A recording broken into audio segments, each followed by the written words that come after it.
Bismillahirrahmanirrahim. Alhamdulillahi rabbil alamin wa bihi nasta'in ala umuri dunya waddin. Wassalatu wassalamu ala asyrafil anbiya'i wal mursalin Sayyidina Muhammadin wa ala alihi wa sahbihi ajma'in. Wa la hawla wa la quwwata illa billahil aliyil azim. Iki kira sambuk ketokno ya. Ya.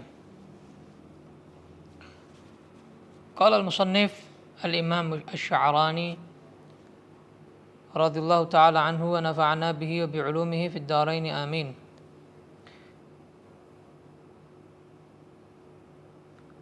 Wa kana Sufyan ats-Tsauri rahimahullahu ta'ala yaqul. Dulu al-Imam Sufyan ats-Tsauri beliau pernah berkata, kullu 'alimin takburu halaqatu darsih illa wa yutrikuhu al-'ajab bi nafsihi. Setiap seorang yang alim, seorang ustadz, seorang da'i yang jamaahnya banyak, yang umatnya banyak, yang hadir di pengajiannya banyak, pasti akan pernah merasakan atau melintas dalam hatinya ujub, bangga diri. Begini, berhasil dakwah saya, banyak pengikut saya, banyak follower saya, gitu.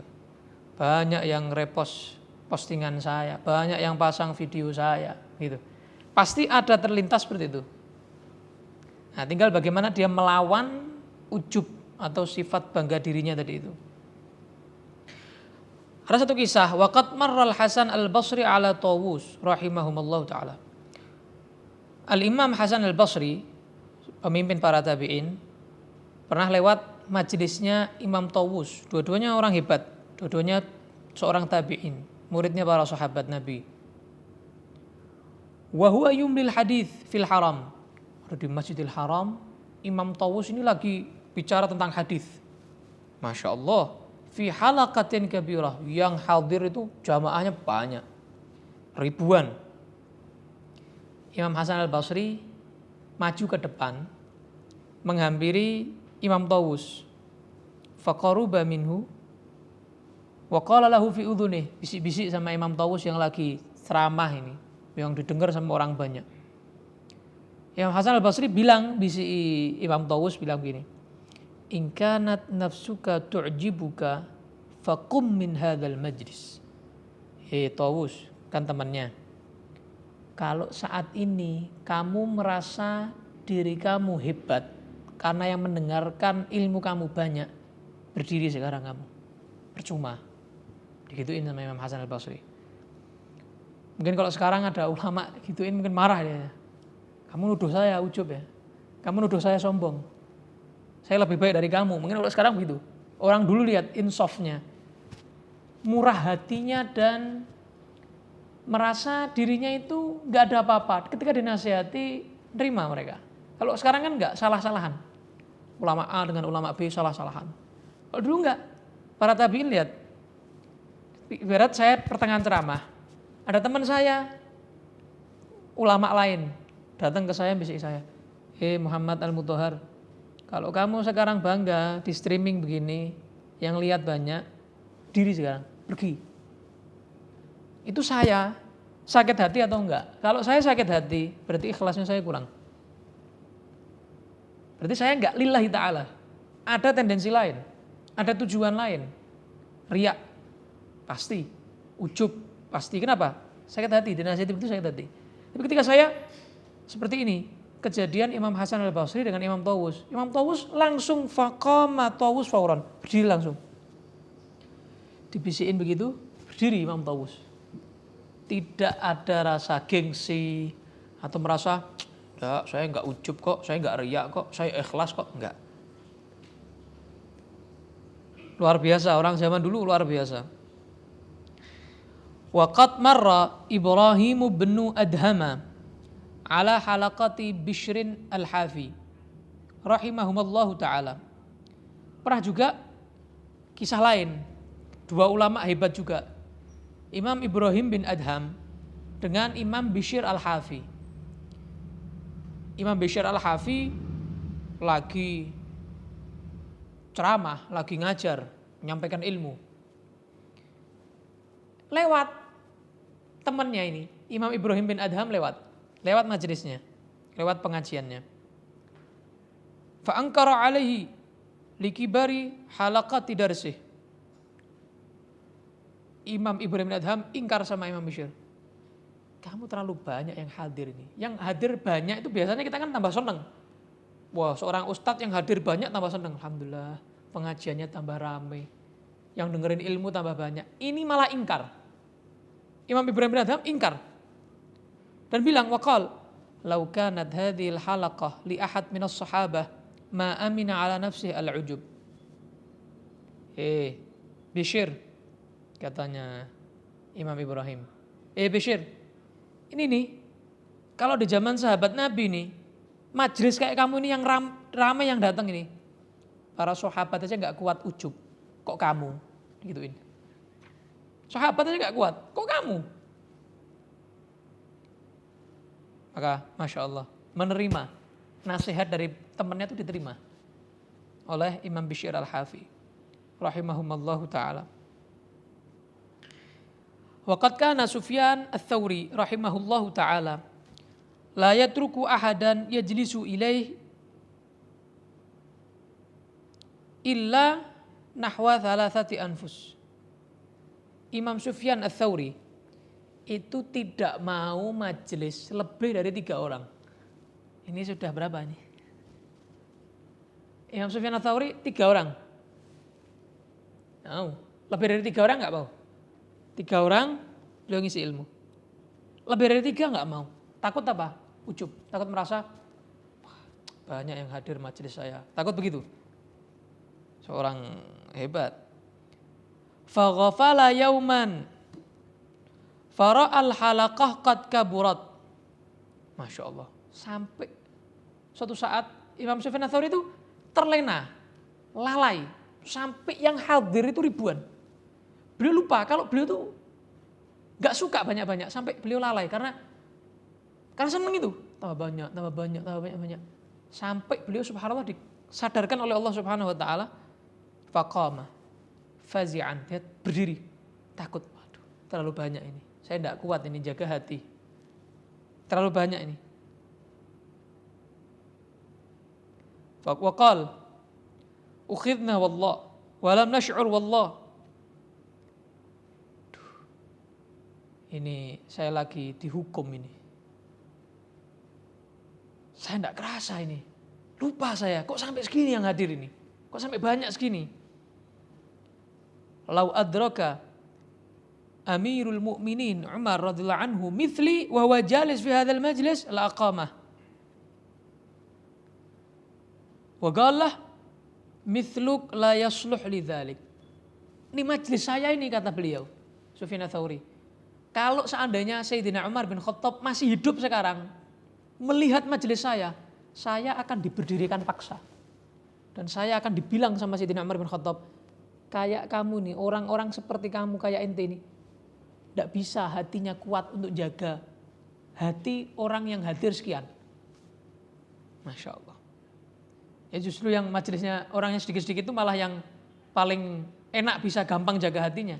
Tapi kalau yang hadir banyak, sulit itu menjaga hati. Gampang untuk dimasuki ujub, riya dan lain sebagainya.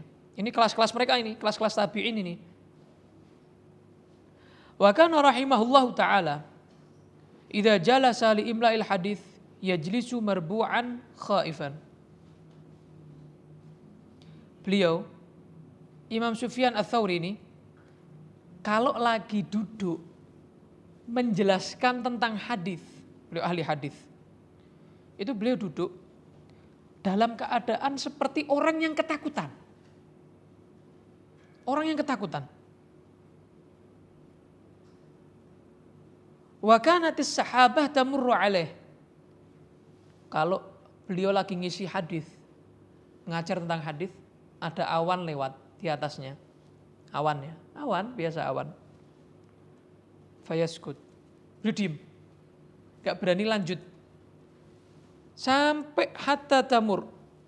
Sampai awan itu lewat lagi. Sampai di atasnya gak ada awan. Beliau bilang begini, kenapa kok beliau begitu? Wa yaqul akhafu ayyakuna fiha hijarah tarjumuna biha atau turjimuna biha. Saya khawatir ini awan karena Allah murka sama saya, ada batu dari neraka mau nimpa saya. Ini sampai mikirnya seperti itu. Ana tidak pernah mikir begitu, ceramah ada awan, ana berhenti misalnya, tidak pernah ana mikir seperti itu.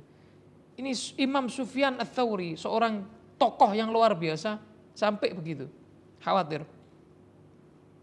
Masya Allah. Lillahi ta'ala betul kalau mereka sudah. Lillahi ta'ala. Wa qad dhahika syakhsun marratan fi halaqatil A'mash. Rahimahullah ta'ala. Ada seorang ulama namanya Imam A'mash.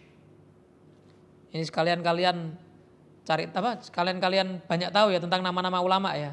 Daripada nama-nama artis, nama-nama pemain bola, lebih baik nama-nama ulama dihafalkan. Oh, Imam Sufyan Ats-Tsauri, Imam Bishr Al-Hafi, Imam Ibrahim bin Adham, Imam Tawus, Imam A'mash ya.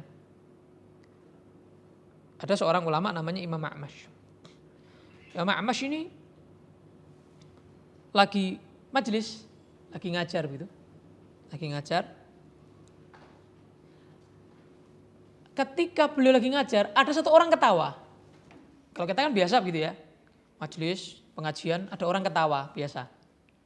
Ini ada orang ketawa, satu orang ketawa, bukan dua. Ada satu aja orang ketawa di majelisnya beliau, Imam A'mash. Fazajarahu wa aqamahu. Dimarah, disuruh berdiri, suruh pergi dari majelisnya. Bayangin, mungkin kalau sekarang mungkin dibilang, wah ulamanya kaku, kolot, mungkin begitu kalau sekarang. Guyu aja nggak boleh, ketawa aja nggak boleh di majelisnya, kolot banget itu ulamanya itu, jangan hadir majelisnya, mungkin begitu. Kalau zaman now, zaman sekarang. Ini zaman Imam A'mash. Dimarah, disuruh berdiri orang itu. Waqal, beliau berkata, tatlubul ilma alladhi kallafakallahu ta'ala bih wa anta tadhak. Kamu bisa ketawa, dengar ilmu-ilmu Allah yang mana kamu diperintahkan menuntut ilmu itu, kamu masih bisa ketawa. Kamu sudah semua ilmu Allah kamu cari, kamu dapatkan, kok kamu masih bisa ketawa? Kata beliau. Tsumma hajarahu nahwa syahrain. Kemudian enggak disapa sama beliau 2 bulan. Ini kayak ceritanya kemarin waktu kajian Ta'al ya. Rasulullah enggak nyapa sahabatnya Ka'ab berapa? 50 hari. Ini Imam A'mash enggak nyapa siapa? Enggak nyapa muridnya ini sampai berapa? 2 bulan. Kenapa? Nggak boleh, nggak nyapa lebih dari 3 hari. Kalau seandainya meninggal di neraka tempatnya. Ana misal nggak nyapa ente 3 hari, lebih dari 3 hari, tanpa hak. Ana meninggal, neraka tempatnya. Kenapa? Nggak boleh, larangan Nabi, dilaknat Allah, nggak boleh, nggak sapa-sapaan lebih dari 3 hari. Tapi ini kenapa kok sampai nggak disapa sama gurunya sampai 2 bulan? Pelajaran. Tarbiyah, pendidikan. Sama kayak Nabi ke sahabatnya itu. Karena gak ikut perang, maka gak disapa oleh Nabi sampai berapa? 50 hari. Itu pelajaran tarbiyah, seorang guru kepada murid. Kadang-kadang ada yang caranya seperti itu. Ini diantaranya. Imam siapa? A'mash. Imam A'mash. Wa kana Abu Hurairah radhiyallahu ta'ala anhu yaqul, laula ayatun fi kitabillahi ta'ala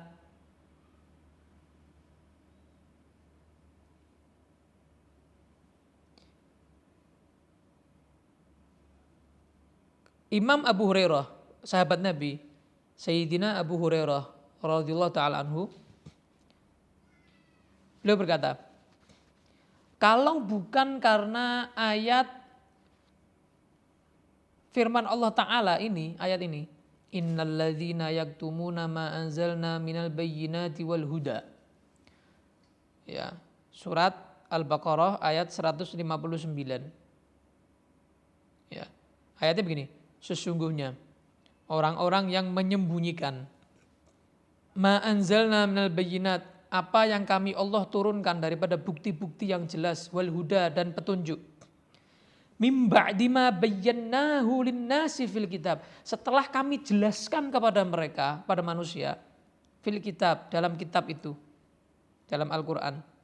Ulaika, orang-orang itu yang menyembunyikan ilmunya Allah. Yal'anuhumullah wa yal'anuhumul la'inun. Dilaknat Allah, dilaknat para malaikat.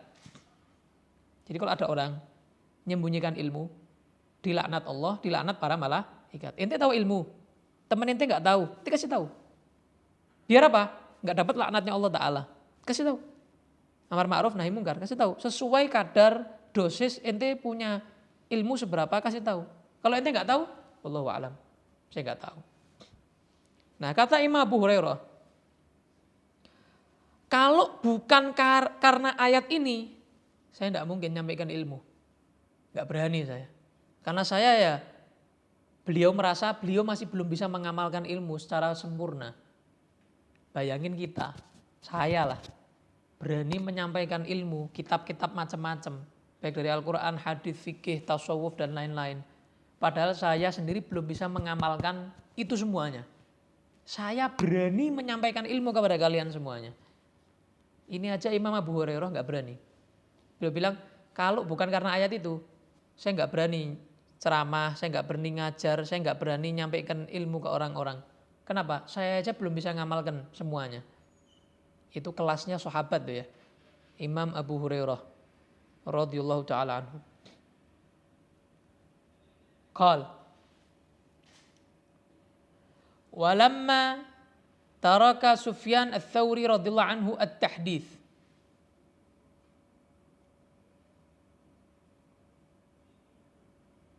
Ma haddatsukum. Qal walamma taraka Sufyan ats-Tsauri radhiyallahu anhu at-tahdits qalu lahu fi dzalik. Pernah suatu saat Imam Sufyan ats-Tsauri tidak menyampaikan hadis lagi. Jadi berhenti begitu.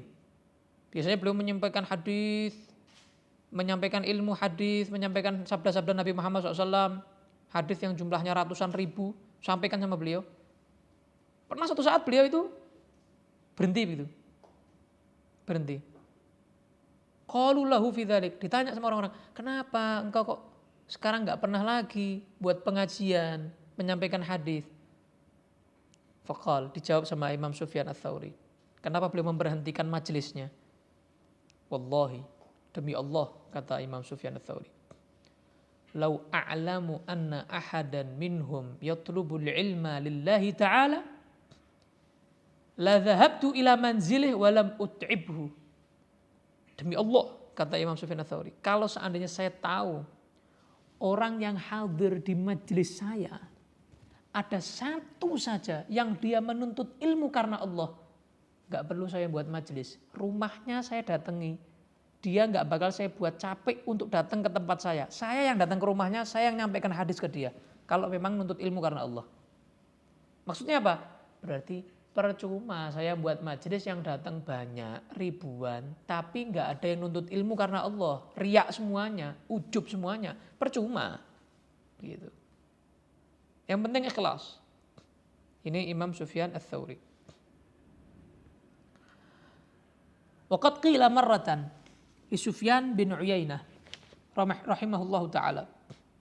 Pernah Imam Sufyan bin Uyainah, beda lagi, beda orang ini. Tadi Sufyan ats-Tsauri, ini Sufyan bin Uyainah, beda lagi. Sama-sama ulama hebat. Sufyan bin Uyainah. Kalau Sufyan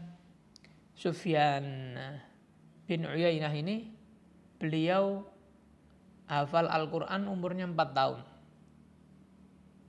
4 tahun hafal Quran. Ya, kalau kita kadang-kadang 40 tahun belum hafal. 50 tahun belum hafal Quran. Beliau 4 tahun, umur 4 tahun hafal Quran.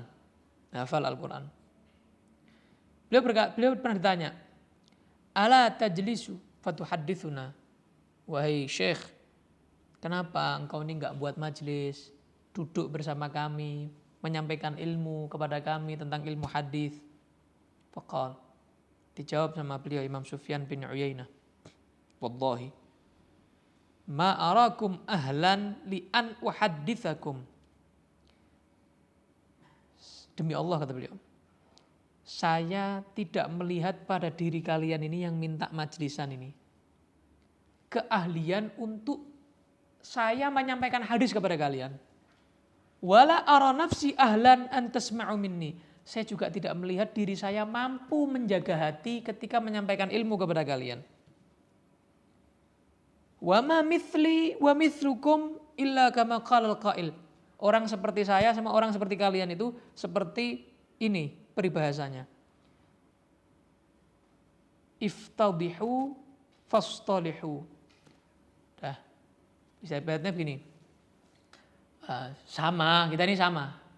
Podo-podo eleke gitu. Sama-sama ada boroknya, sama-sama ada aibnya, sama-sama ada kekurangannya. Sudah. Damai aja sudah, berarti itu. Sama-sama kita ini, ibaratnya begitu. Saya sama kalian sama. Sama-sama sulit menjaga hati. Saya enggak mau buat majelis, kata beliau. Imam Sufyan bin Uyainah. Waqad kana Hatim al-Asam. Ya.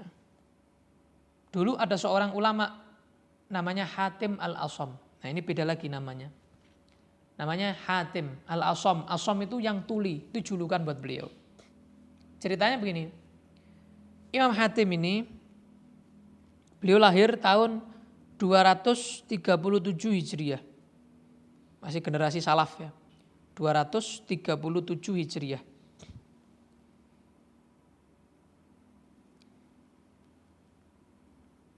Ceritanya begini, kenapa beliau kok dijuluki tuli? Padahal beliau nggak tuli, beliau dengar, telinganya normal. Ya.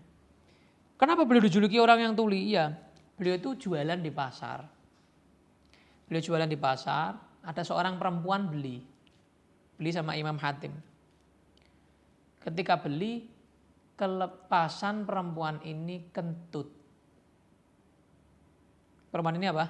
Kentut buang angin. Nah Imam Hatim pura-pura enggak dengar. Ketika diajak ngomong pura-pura enggak dengar. Perempuan itu langsung alhamdulillah enggak dengar, enggak jadi malu perempuan ini.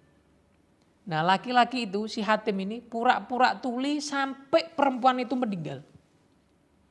Bayangin pura-pura enggak dengar, pura-pura budek. Kita sudah habis ngentut ya. Itu sudah terang-terangan sudah. Kamu ketut sembarangan, gak sopan. Sekolah di mana, mondok di mana, gurunya siapa, nggak punya akhlak, gitu kan kalau kita. Ini beliau pura-pura tuli, pura-pura budek, sampai perempuan itu mati. Masya Allah. Karena apa? Menjaga perasaan. Apa? Menjaga perasaan perempuan itu.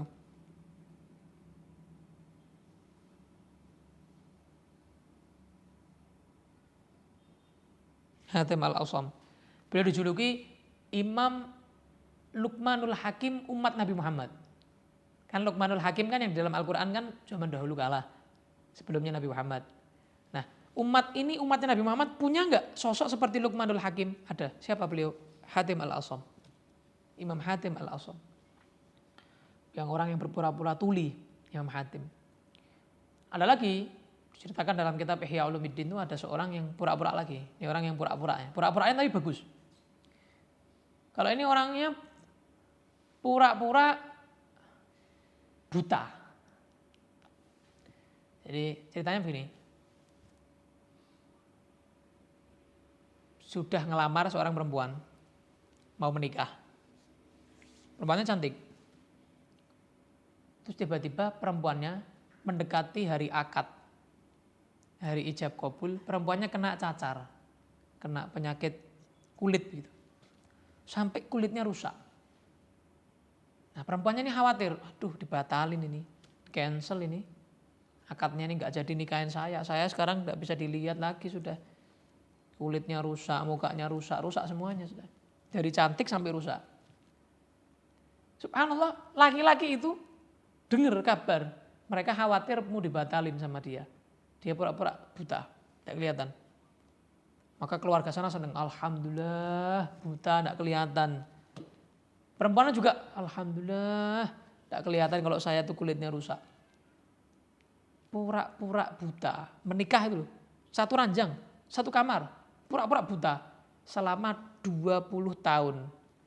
Setelah 20 tahun perempuan itu meninggal, waktu pemakaman dia sudah lihat. Orang-orang bilang, "Duh, kamu ini buta kok bisa lihat?" Enggak, saya sebetulnya enggak buta. Saya pura-pura buta. Berapa tahun? 20 tahun. Kita pura-pura buta sehari aja enggak kuat. Ini 20 tahun ini. Sabar. Punya hati yang luar biasa, mulia. Pura-pura buta 20 tahun. Menjaga perasaan orang lain. Masya Allah. Ini orang-orang dulu ya. Yang di zaman sekarang sulit. Mungkin 1 miliar 1. Ya. Atau 1 triliun 1. Atau 1 juta triliun 1. Jarang zaman sekarang orang-orang seperti itu. Nah ini Imam Hatim Al-Asam. Orang ulama besar. Luqmanul Hakim umat ini. Rahimahullahu ta'ala yaqul. Beliau berkata. La yajlis li ta'limil ilmi fil masajid illa jami'un lid dunya. Au jahilun bima alaih fi dhalika minal wajibat. Beliau berkata begini, tidak ada seorang yang mengajarkan ilmu di masjid-masjid kalau tidak ikhlas karena Allah Ta'ala. Dia berarti orang yang bekerja ada di masjid. Contoh, ada seorang ustadz atau ulama diundang ke dalam masjid, yang dia cari uangnya, amplopnya yang dia cari. Berarti dia itu di masjid sedang kerja, bukan sedang menyampaikan ilmu. Kenapa? Yang dicari duit. Yang dicari dunia, materi. Berarti sama aja orang di pasar ya. Sama aja. Bedanya dia dengan atas nama ilmu. Kerja atas nama ilmu. Kalau ada orang di pasar kan jelas, kerja, dagang, apa, HP, apa. Ini dia di dalam masjid. Gitu. Na'udzubillah min dzalik. Atau kata beliau, kemungkinan kedua, dia orang yang bodoh. Gak tahu gitu loh. Bukan orang alim. Orang alim gak mungkin menyampaikan ilmu karena tujuan dunia gak mungkin.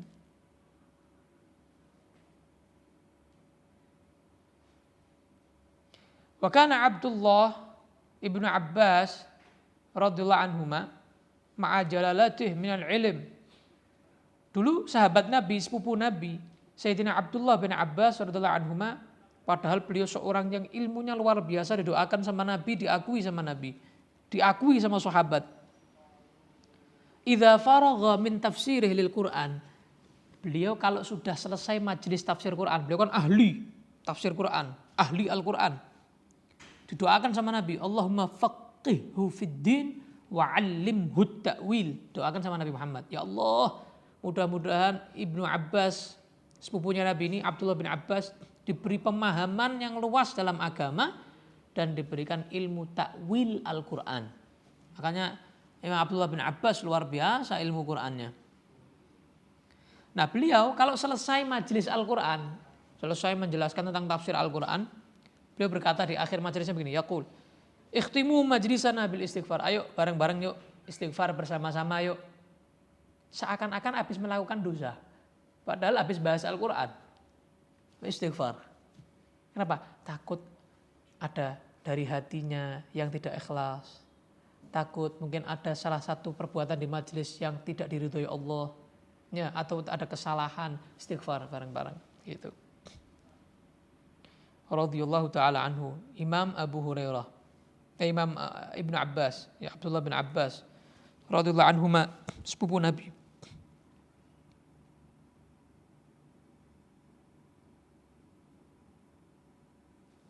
Wa kana Shaddad Ibnu Hakim rahimahullah ta'ala yaqul. Ada namanya ulama lain lagi, namanya Imam Shaddad. Imam Shaddad, beliau berkata, man kana fihi hadhihi thalath, ya, barang siapa yang dalam dirinya ada 3 hal ini, 3 perkara ini, fal yajlis liyu'alliman nas, baru boleh duduk mengajar kepada manusia. Baru boleh buka majelis, ibaratnya begitu. Baru boleh jadi ustadz, ngajar. Kalau punya 3 hal ini. Wa illa falyada'il julus. Kalau nggak punya salah satu dari tiga, nggak punya tiga ini, harus komplit tiga ini. Kalau nggak punya tiga ini, nggak usah buat majelis, sudah nggak usah ngajar. Malah buat dirinya sendiri aja nggak bisa dia. Apa tiga hal ini? Pertama, ayyudzakirahum bini'amillahi ta'ala liyashkuruh. Isi ceramahnya, isi majelisnya yang pertama adalah mengingatkan para hadirin, para yang hadir di majelisnya atau yang mendengarkan streaming ini.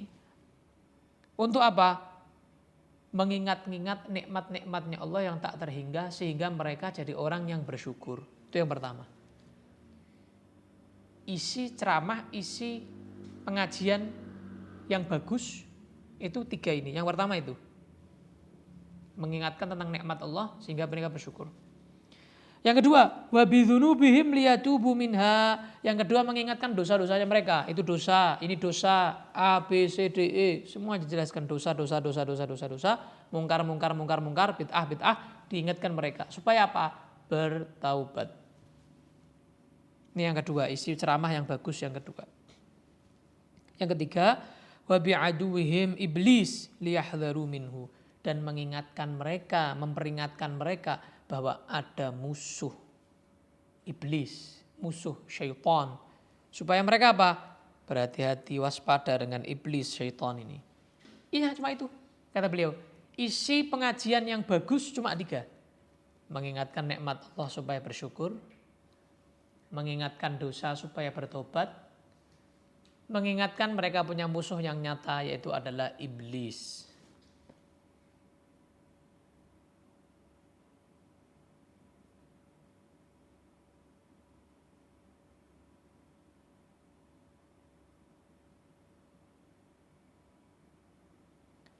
Akhir. Wakana Ibnu Wahab rahimahullah ta'ala yaqul.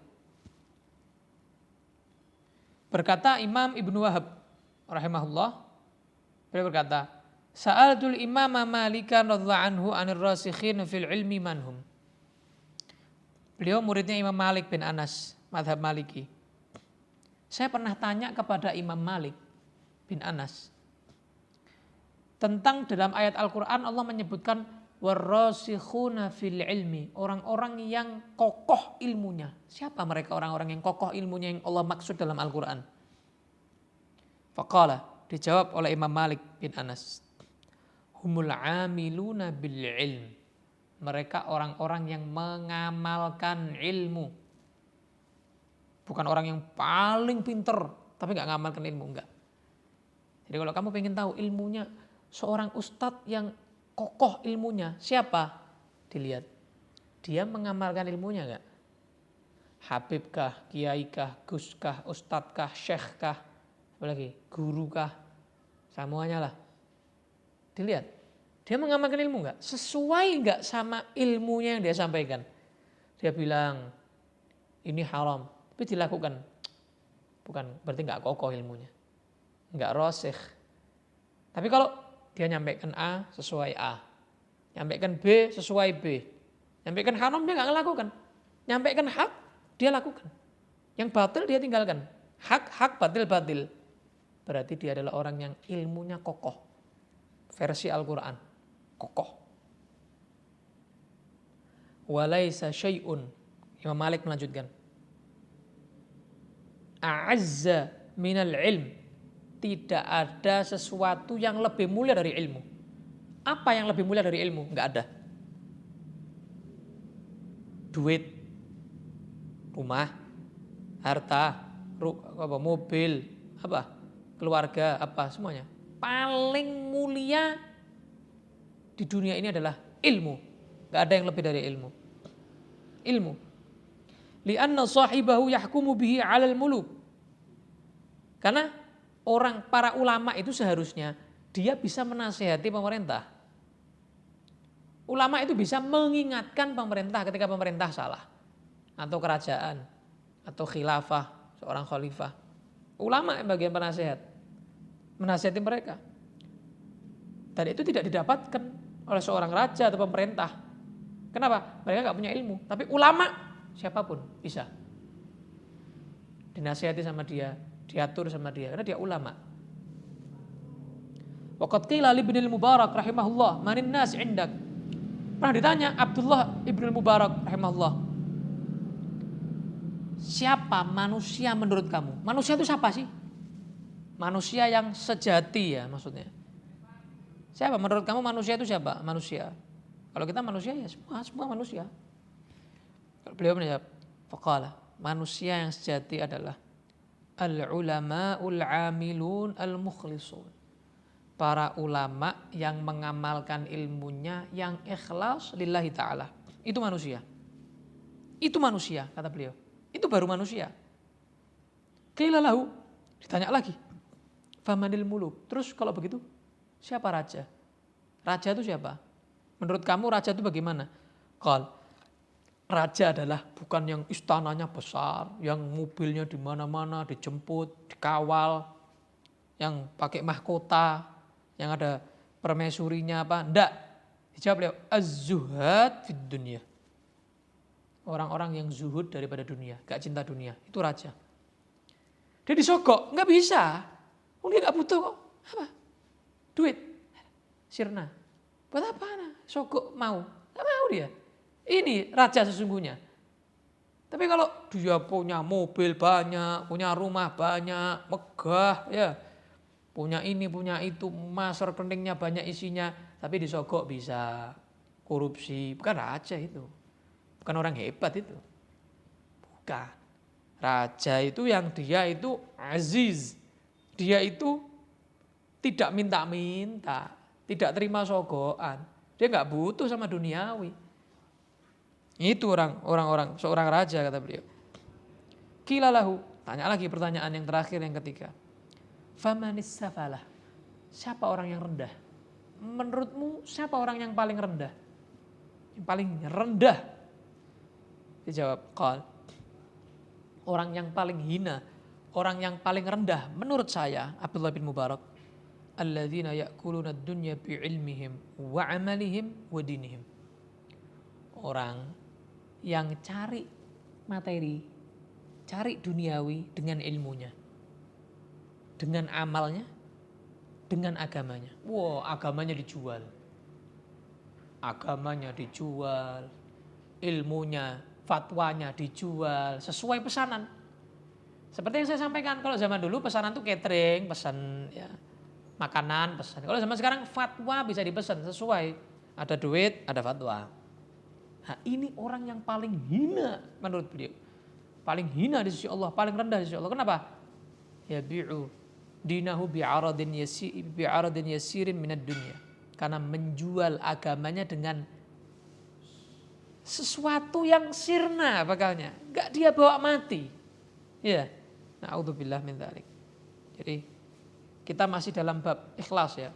Belum selesai. Karena ikhlas ini berat. Makanya panjang lebar Imam Sya'rani dalam kitab Tanbihul Mughtarrin menyampaikan kepada kita tentang ikhlas. Mudah-mudahan kita ketika dengar cerita-cerita daripada mereka para ulama menggugah hati kita untuk bertambah ikhlas. Sehingga niat kita selalu satu, tidak dua, tapi satu. Apa satu itu? Lillahi ta'ala. Cukup untuk Allah Ta'ala, bukan untuk yang lain. Wallahu a'lam. Ada pertanyaan di situ? Ada pertanyaan? Kalau ada pertanyaan, sampaikan.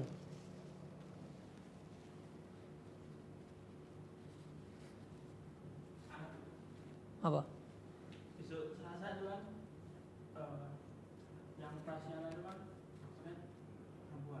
Nah, kalau ada dokter yang masih sejenis, maka dilarang dokter yang lain jenis. Ya. Laki-laki harus sama laki-laki, perempuan harus sama perempuan, harus sejenis. Kalau memang ada ahlinya. Tapi kalau memang di daerah tersebut, contoh misalnya di Semarang, tidak ada dokter yang ahli kecuali beda jenis, lawan jenis, maka diperbolehkan dengan syarat tidak ada, maksudnya fitnah, gitu ya. Tidak ada fitnah. Kalau ada fitnah tetap nggak boleh. Jadi syaratnya harus tidak ada. Kalau ada tidak boleh. Nggak ada apa enggak? Kalau ada ya ada. Cuman kan lewatnya BPJS itu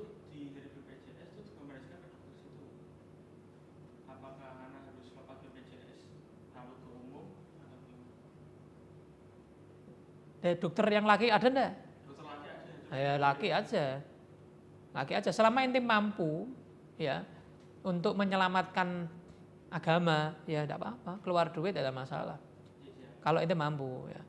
Lain kalau orang tidak mampu. Sudah ada pertanyaan?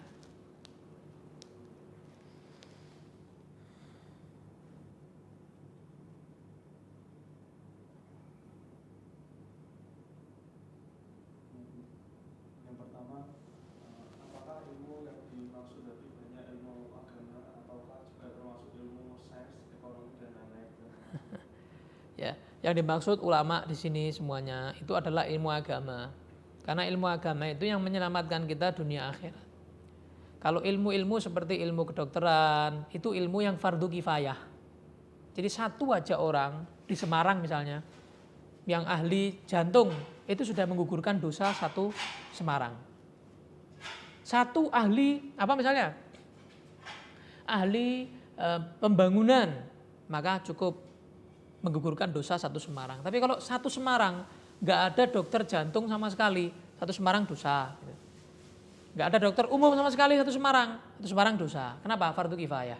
Tapi kalau ilmu yang dimaksud itu ilmu agama, ilmu kita mengetahui tentang Al-Quran, tentang hadis, tentang bagaimana membersihkan hati, tentang bagaimana kita mengenal sejarah Nabi, sejarah sahabat, sejarah tabi'in, sejarah tabi'in, sejarah para ulama, sejarah para aulia wassalihin.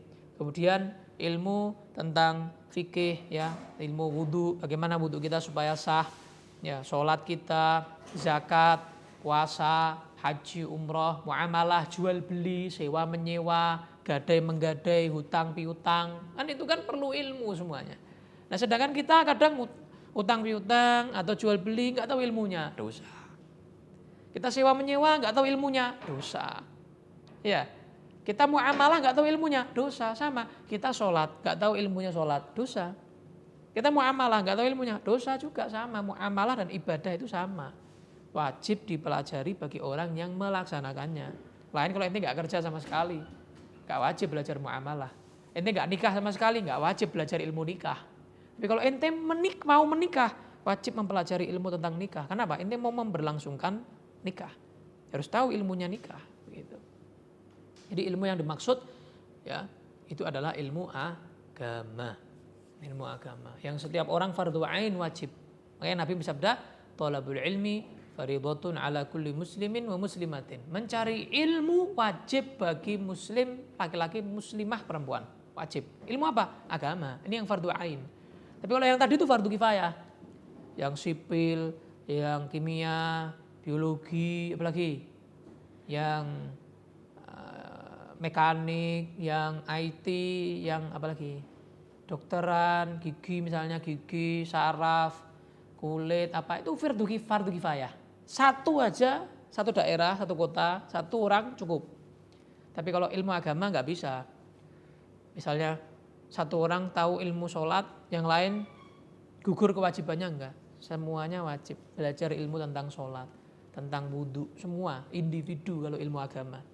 Kalau ilmu-ilmu begitu kuliahan itu ilmu-ilmu yang fardu kifayah. Ada lagi?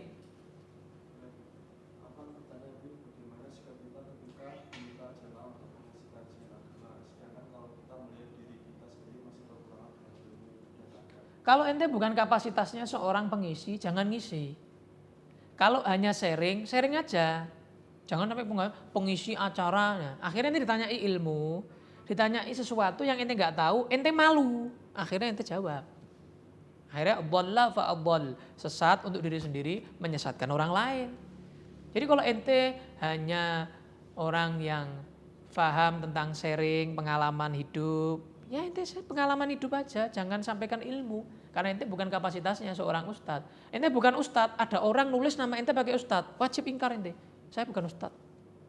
Jangan buat fitnah. Itu fitnah itu. Bukan Habib, ditulis namanya Habib.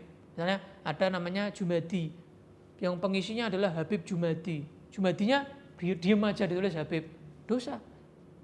Dia harus ingkar, saya bukan Habib, saya bukan keturunan Rasulullah. Buat fitnah nanti akhirnya itu. Kalau kamu bukan ustadz, jangan mau ditulis ustadz. Bukan syekh, jangan mau ditulis syekh. Bukan habib, jangan mau ditulis habib. Tulis apa adanya. Saya orang biasa kok. Tulis aja nama saya aja. Gitu. Orang-orang dulu aja yang ilmunya luar biasa aja membahasakan dirinya dengan al-faqir ilallah. Gitu. Orang yang fakir di sisi Allah. Kok bangga kamu? Ustadz siapa? Lalu mengustadkan dirinya sendiri padahal belum tentu kapasitas ustadz dirinya. Hati-hati, ya fitnah itu. Fitnah. Membuat fitnah. Ada lagi? Nggih. Tadi kan masalah ilmu umum dan ilmu fikih, ilmu agama gitu. Jadi kalau ilmu umum ini kita misalnya ngajar orang itu, pahala itu ngalir nggak terus kalau kita meninggal? Mengalir. Jadi seluruh ilmu yang bermanfaat itu pasti akan mengalir. Gak usah ilmu, sedekah aja. Sedekah yang kita sedekahkan, amal jariyah itu akan selalu mengalir. Ya. Dan ilmu ini sedekah yang paling afdol, lebih daripada harta. Kenapa? Contoh, saya punya uang 10.000. Saya sedekahkan 10.000. Udah berhenti di orang itu. Tapi kalau ilmu, saya sampaikan tentang ini misalnya. Nanti pulang ke Jakarta menyampaikan ke keluarganya. Keluarganya menyampaikan ke teman-temannya. Teman-temannya ke teman-temannya lagi. Nanti ke anak-anaknya mereka. Jadi terus. Mengalirnya itu lebih deras daripada duit. Walaupun punya pahala sendiri-sendiri masing-masing. Cuman sedekah ilmu itu paling tinggi derajatnya. Lebih dari sedekah harta. Jadi ilmu umum dalam kuliahan atau ilmu agama itu kalau kita sampaikan ke orang itu sama-sama amal jariyah. Sama-sama amal jariyah. Walaupun lebih utama, lebih afdol ilmu agama. Tetap ilmu agama tak tertandingi. Enggak tertandingi. Tetap nomor satu. Tetap nomor satu. Ilmu agama. Ada lagi? Satu lagi aja.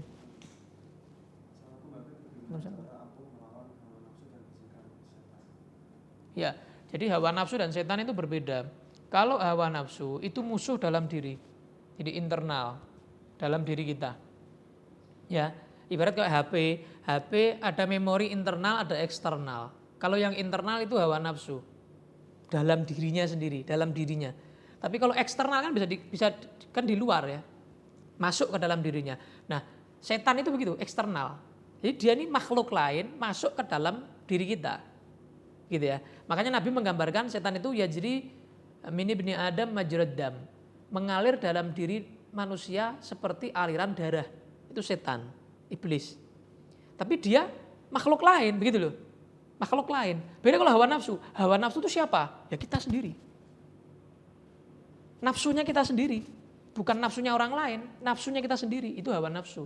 Makanya lebih berbahaya hawa nafsu daripada setan. Kalau setan kita ta'awud selesai. Minggir, pergi, minggat setannya. Ta'awud. Ya kan, a'udzubillahi minasyaitonir rajim, minggir sudah setannya. Baca ayat kursi, baca Al-Ikhlas, Al-Falaq, An-Nas, minggir sudah setannya. Ya, ada dikumandangkan adzan, lari terbirit-birit seperti sabdanya Nabi SAW. Terkentut-kentut, setannya lari sambil kentut ketika mendengarkan suara adzan. Tapi kalau hawa nafsu, beda. Makanya di bulan Ramadan, walaupun setan iblis dibelenggu, tapi tetap karaoke buka, diskotik buka, miras jalan, narkoba jalan, pembunuhan ya jalan, ya kan? Perzinaan jalan. Kenapa? Setannya kan dibelenggu. Siapa yang menggoda kita, membisiki kita? Hawa nafsu. Hawa nafsu enggak dibelenggu, karena hawa nafsu itu ya kamu sendiri. Nah, hawa nafsu itu ibarat di dalam Burdah, Imam Busiri menggambarkan katifli, seperti bayi yang lagi menyusu. Jadi hawa nafsu itu selalu nuntut kita, yuk nyusu terus, minta nyusu terus, minta dituruti terus gitu. Nah, maka harus apa? Harus taftimhu, harus kamu sapih. Bayi kalau terus menerus dituruti, disusui terus oleh ibunya, terus sampai 3 tahun nyusu, sampai 4 tahun nyusu, gitu, nyusu terus. Harus diapa? Disapih. Nah, hawa nafsu juga begitu. Jangan dituruti terus, disapih. Dikit-dikit disapih. Memang rewel. Anak kalau disapih rewel. Kadang sampai sakit. Ya enggak? Ibu enggak tega gitu ya. Kita kadang-kadang enggak tega sama diri kita sendiri ketika kita menyapih hawa nafsu. Tapi itu justru adalah obat. Untuk apa? Menjadikan nafsu kamu tunduk. Maka ketika anak itu sudah tersapih, maka enggak akan minta nyusu lagi sudah. Begitu juga hawa nafsu. Ketika kamu sudah berhasil mengekang, melawan hawa nafsu, mengendalikan hawa nafsu, maka nafsu itu menjadi nafsu yang mutmainnah, tenang, nggak nuntut macam-macam, ya, nggak minta nyusu, minta ini, minta itu, nggak, tenang. Nah itulah sebetulnya derajat nafsu atau tingkatan hawa nafsu itu banyak dalam kitab Ihya Ulumuddin jelaskan komplitnya. Secara singkat 3 seperti yang sering saya sampaikan, nafsu al-ammarah bisu, nafsu yang selalu mengajak keburukan, itu yang paling buruk. Yang kedua, yang tengah-tengah, nafsu al-lawwamah, dia mengajak keburukan, cuman setelah berbuat buruk, dia mencela dirinya. Kamu ini gimana sih? Diulangi lagi. Udah berbuat salah kok. Udah ngerti itu salah kok diulangi lagi. Jangan diulangi lagi ya. Besoknya tapi diajak lagi sama nafsunya. Terus disalahin lagi kamu sama nafsunya. Gitu. Diajak, disalahin, ini mending. Masih ada penyesalan ya. Daripada tadi yang gak ada penyesalan sama sekali. Nah yang paling tinggi derajatnya tadi nafsu yang mutmainnah. Nafsu yang mutmainnah. Nafsu yang mutmainnah ini luar biasa. Nanti ketika dia mau meninggal, Allah Subhanahu wa taala berkata kepada dia, "Ya ayyatuhan nafsul mutmainnah, irji'i ila rabbiki radiyatan mardiyah. Fadkhuli fi ibadi wadkhuli jannati." Orang-orang yang memiliki nafsu mutmainnah, nafsu yang tenang, sudah terkendali, sudah bisa dikendalikan. Kembalilah kepada Tuhan kamu dalam keadaan ridho, rela, tenang dan diridhoi Allah. Radiyatan mardiyah. Fadkhuli fi ibadi, masuklah dalam golongan hamba-hambaku. Masuklah dalam golongan hamba-hambaku, hamba-hamba Allah yang terpilih maksudnya. Dan masuklah surgaku. Silahkan masuk dalam surgaku. Itu orang-orang yang memiliki nafsu yang mutmainnah. Saya kira itu pengajian kita sore hari ini. Mudah-mudahan bermanfaat. Ini diundur dari yang Selasa kemarin ya. Jadi kalau Selasa jadi sebulan 2 kali. Yang satu Selasa tafsir surat Al-Kahfi.